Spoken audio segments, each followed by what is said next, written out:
Okay hi. तो सुबह के बज रहे हैं 3। ठीक है। और लेकिन ये बात नहीं, बात ये है कि हम लोग क्या बोलते हैं, लोग हम बोलते हैं कि हमने फार्मिंग की, हमने गेहूं को, मक्का को, चावल को, धान को, चावल धान तो है कि उसको डोमेस्टिकेट कर दिया। लेकिन असल बात तो ये है कि गेहूं ने, चावल ने, धान, मक्के ने हमको डोमेस्टिकेट किया। कैसे? उससे पहले हम लोग क्या करते थे, लोग घूम घूम के खाते थे। लोग भाई खाने में डाइवर्सिटी है, जो मन कर रहा है। आज 15 दिन बाद आज बेरी खा लो, कल केले खा लो, उसके पहले सेब खा लो, जो मन करे वो उठा के खा लो। 15-15 दिन पर वैरायटी बदल रही है खाने की। लेकिन इसने क्या किया, हमको बांध दिया गेहूं ने। आज मतलब हम लोग जब देखते हैं तो मेजर मतलब इतने सारे, इतना खाना उगाने के बाद भी मेजरली क्या उगाते हैं लोग, मतलब जो सबसे ज़्यादा जगह को छींक के बैठा है उसमें है क्या, चावल है, धान, और क्या है, गेहूं है, मक्का है। तो खाने में मतलब इसको ऐसे समझा जा सकता है कि अगर आप इंटरनेट का यूज़ कर रहे हैं तो आप उस प्रजाति में हैं जो दो तरीके से मरेंगे। या तो ज़्यादा खाना खाने से मरेंगे, या एक ही तरह के खाने को मतलब खाने में वैरायटी ना लेने से मरेंगे। तो एक ही तरह के खाने खाने से मर जाएंगे। तो ये दो बातें। हाँ, तो इसमें दो काम किया जा सकता है। एक तो करो कि रंग बिरंगा खाना खाना शुरू करें। क्योंकि रंग बिरंगे रंग आता कहाँ से, पिगमेंट्स आते हैं। पिगमेंट्स इज इक्वल टू अलग अलग वैरायटी के उसमें न्यूट्रिएंट्स मिल जाएंगे। तो रंग बिरंगा खाना खाएं, और एक तो कम खाना खाएं, ज़्यादा ना खाएं। तो इससे इंटरनेट यूज करने वाले इज इक्वल टू तात्पर्य यह है कि वो लोग जो मैल न्यूट्रिशन से प्रभावित नहीं है। वो लोगों की संख्या भी अच्छी खासी है जो मैल न्यूट्रिशन से मरेंगे।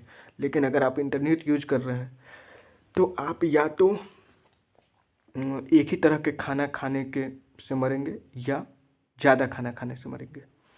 तो ये बात, क्योंकि हमारे यहाँ होता भी तो ऐसा ही ना है कि महिलाओं मान लो कोई महिला गर्भवती है तो उसको बिना चेकअप करवाए ही डॉक्टर बोलेगा अरे इसको आयरन की गोली लिखो, विटामिन B12 की लिखो, फॉलिक एसिड की गोलियाँ लिख दो, एकदम इसमें न्यूट्रिएंट्स की कमी होने ही वाली है, फिक्स है ये।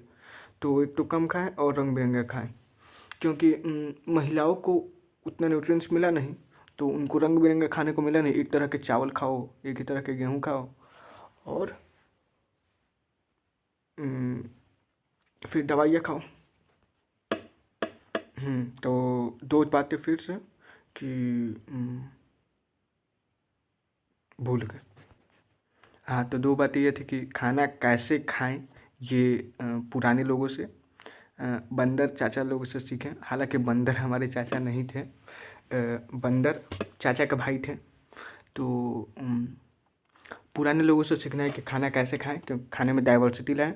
और नए लोगों से सीखना है कि खाने को प्रिपेयर कैसे करें, खाने में हाइजीन कितना होना चाहिए, खाने को पकाना है कि नहीं पकाना है, वो चीज़ें। तो दो बातों का ध्यान रखना इम्पॉर्टेंट है।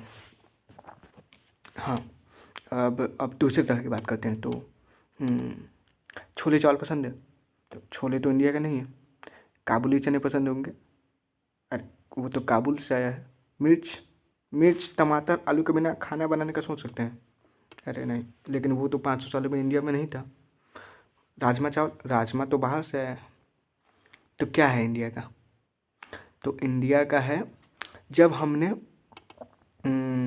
कुर्ते के ऊपर जीन्स लगा दिया तभी वो इंडियननेस उसमें आ गया। जब हमने अंग्रेज़ों से चाय लेकर उसमें मसाले डाल दिए, वो हो गया इंडियन क्वेश्चन। तो इंडियन क्वेश्चन वहीं पे तैयार हो गया। तो उसमें अलग से तैयारी करने को, उसको अलग से इंडियननेस बनाने की ज़रूरत नहीं है। जब हमने उसको लेकर अपना तड़का मार दिया उसमें इंडियननेस का, तो वो हो गया इंडियन। लिखित में शाहजहाँ के जो मिलते हैं तो उसमें पता चलता है। आज जो ये लोग लड़ रहे हैं कि पुलाव कौन सा है और बिरयानी कौन सा है, तो लिखित में जो मिलता है कि शाहजहाँ के वक्त जो बन रहा था, बिरयानी बनाने का तरीका ये था कि 1 कप डाल दें आप चावल और 1 कप डाल दे दाल, तो बन गया बिरयानी। खिचड़ी, अभी के खिचड़ी का रेसिपी है एकदम कि 1 कप चावल डाल दें और 1 कप बिरयानी डाल दें, खिचड़ी तैयार है, बिरयानी तैयार है उस समय का। तो वो लोग जो लड़ रहे हैं कि असली बिरयानी ये है और असली पुलाव वो है, उनको पढ़ने की ज़रूरत है। बुक का नाम है मसाला लैब, लेखक का नाम क्रिस अशोक।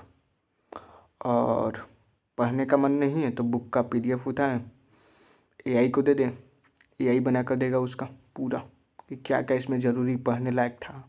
नहीं पढ़ना है तो ये पढ़ लो, उतना भी नहीं करना है तो यूट्यूब पर जाएं, मसाला लैब चैनल है लेखक भाई का ही, सब्सक्राइब कर लें और जानते रहें कि क्या खाना चाहिए, कैसे खाना चाहिए, क्या नहीं खाना चाहिए, क्यों नहीं खाना चाहिए।